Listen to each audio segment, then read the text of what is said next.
রবিউল আউয়াল এই দিনে আমরা কি করব? বেশি বেশি রাসূলুল্লাহর শানে দুরূদ শরীফ পড়ব। এই দিনে আমরা রোজা রাখবো, কারণ আল্লাহ রসুল নিজে রোজা রেখে মিলাদুন নবী উনার জন্মদিন পালন করেছেন।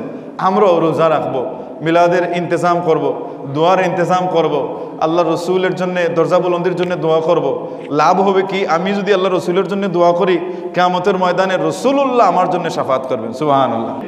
আল্লাহ রব্বুল ইজ্জত এই পৃথিবীর জমিনে যত নিয়ামত দিয়েছেন, সেই নিয়ামতের মধ্যে সবচেয়ে উত্তম নিয়ামত হলো মুহাম্মদুর রসুল্লাহ, এবং সবচেয়ে বড় দয়া হলো আমাদের প্রতি যে আল্লাহ রব্বুল ইজ্জত মুহাম্মদুর রসুল্লাহর উম্মত হিসেবে আল্লাহ আমাদেরকে নির্বাচন করেছেন, আল্লাহ উম্মত হওয়ার সুযোগ করে দিয়েছেন। তবে দাবি করতে পারে আমি রসুলুল্লাহর উম্মত, কিন্তু রসুলুল্লাহর উম্মত শুধু জবান দিয়ে বললে হবে না, রসুলুল্লাহর উম্মত হওয়া লাগবে।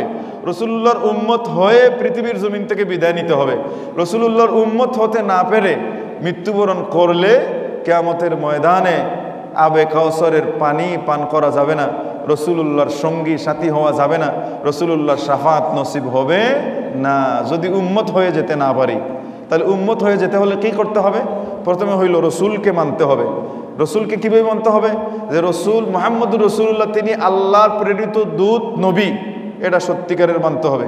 এরপরে আল্লাহ রসুল যা যা নিয়ে এসেছেন সেগুলো মানতে হবে, আমল বিশ্বাস করতে হবে। এটা জবান দিয়ে এটা একরার বা স্বীকার করতে হবে, দিল দিয়ে বিশ্বাস করতে হবে এবং কাজে পরিণত করতে হবে, অর্থাৎ আমল করতে হবে। রসুল পাক সাল্লাল্লাহু আলাইহি ওয়াসাল্লামের সুন্নতের উপর আমল করতে হবে। যদি সুন্নতের উপর আমল না করি, তাহলে রসুলকে আমার মানা হবে না। আর রসুলকে যদি মানা না হয়, তাহলে নামাজ পড়লে, রোজা রাখলে, মুসলমান দাবি করলেও, মুসলমানি কায়দায় মুসলমানি সিস্টেমে জানাজা পড়াইয়া কবরস্থ করলেও কিয়ামতের ময়দান আমি জাহান্নামী হব বিচার আসরের পড়ে, কারণ আমি রসুলের উম্মত হয়ে যেতে পারি নাই। আজ থেকে 1450 বছর আগে, অর্থাৎ 570 খ্রিস্টাব্দে আল্লাহ রসুল পৃথিবীর জমিনে আগমন করেছেন। 610 খ্রিস্টাব্দ থেকে আমার রসুল নবুয়ত প্রচার প্রসার করা শুরু করেছেন, কোরআন নাজিল হওয়া শুরু হয়েছে। সেই 610 ইংরেজি থেকে কোরআন নাজিল হওয়া শুরু হয়েছে এবং ইসলামের দাওয়াত দেওয়া শুরু করেছেন। সেই থেকে কিয়ামত পর্যন্ত যত মানুষ আসবে, সব মানুষের নবী হচ্ছেন মুহাম্মদুর রাসূলুল্লাহ। এর ভিতরে কিয়ামত পর্যন্ত আর কোনো নবী আসবেন না। যদি কেউ নবী দাবি করে, তাহলে সে বন্ড, সে তাকে বিশ্বাস করলে জাহান্নামী হবে। মুহাম্মদের শরীয়ত চালু থাকবে কিয়ামত পর্যন্ত। উলামায়ে কেরামরা এগুলো মানুষের কাছে সময় সময় যুগে যুগে পৌঁছাইয়া দিতেছেন। এই জন্যে হক্কানি উলামাদের কথা অনুযায়ী রাসূলুল্লাহর সুন্নতকে আমরা আঁকড়ে ধরবো। এই জন্য আমার রসুল বলেছেন যে আমি দুইটা জিনিস তোমাদের জন্য রেখে যাচ্ছি, কোরআন এবং হাদিস। বর্তমানে দেখবেন একদল বের হয়ে গেছে যে হাদিস মানার প্রয়োজন নাই, আমি কোরআন মানবো, কোরআন অনুযায়ী আমল করব না। কারণ কোরআনের সমস্ত ব্যাখ্যা হলো হাদিস শরীফ। হাদিস না মানলে কোরআন মানা হয় না। এবং শরীয়তের হুকুম আহকাম কার রীতিতে মানতে হবে? রসুলুল্লাহর রীতিতে মানতে হবে। নামাজ কিভাবে পড়বো? আল্লাহ রসুল বলেছেন তোমরা নামাজ পড়ো আমি যেভাবে নামাজ পড়ি ঠিক সেইভাবে। আল্লাহ রসুলের দেখানো সিস্টেম পদ্ধতি ছাড়া যদি আমার মন গড়া পদ্ধতিতে নামাজ পড়ি, ইবাদত করি, এটা আল্লাহর দরবারে কবুল হবে না। সুতরাং তুমি যদি কোরআন শুধু মানতে যাও, তো তোমার মন গড়া পদ্ধতিতে তুমি মানতে যাবে, রসুলকে বাদ দিয়ে দিবে, এতে তুমি বেঈমান হয়ে মৃত্যুবরণ করবে। আগামীকালকে 12 রবিউল আউয়াল, এই দিনে আমরা কি করব? বেশি বেশি রসুলুল্লাহর শানে দুরূদ শরীফ পড়ব। এই দিনে আমরা রোজা রাখবো, কারণ আল্লাহ রসুল নিজে রোজা রেখে উনার জন্মদিন পালন করেছেন। আমরাও রোজা রাখবো, মিলাদের ইন্তেজাম করব, দোয়ার ইন্তেজাম করব, আল্লাহ রসুলের জন্য দরজা বুলন্দির জন্য দোয়া করব।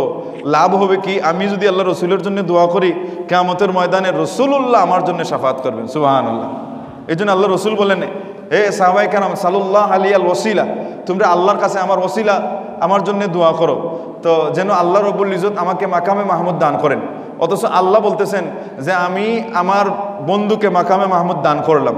রসুল বলেছেন যে মাকামে মাহমুদ পাবেন মাত্র একজন কিয়ামতের ময়দানে, মাত্র একজন, আর আমি আশা করি আমি পাবো। আবার দেখা যায় আমার রসুল বলতেছেন যে মাকামে মাহমুদ যেন আল্লাহ আমাকে দেন, তোমরা আমার জন্য আল্লাহর কাছে সুপারিশ করো। এটার কারণ কি? রসুল বলতেছেন যে তোমরা যদি আমার জন্য মাকামে মাহমুদ কামনা করো, আল্লাহর কাছে দোয়া করো, তাহলে আমি নবীর উপরে ওয়াজিব হয়ে যাবে তোমাদের জন্য আমি নবীর শাফাত করা। সুবহানাল্লাহ। আমাদেরকে বাঁচানোর জন্যে, আমাদেরকে শাফাত করার একটা রাস্তা তৈরির জন্য আল্লাহ রসুল আমাদের বলতেছেন।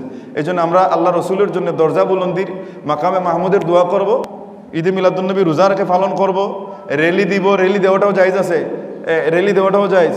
মিলাদ শরীফের আয়োজন, প্রত্যেক গ্রামে গ্রামের মসজিদে যেন রসুলুল্লাহর মিলাদ হয়, রসুলুল্লাহর মিলাদ থেকে যেন কোনো মসজিদ খালি না যায়। রসুলুল্লাহর সুন্নতের উপর আমল করার তৌফিক দান করেন বলি আমিন।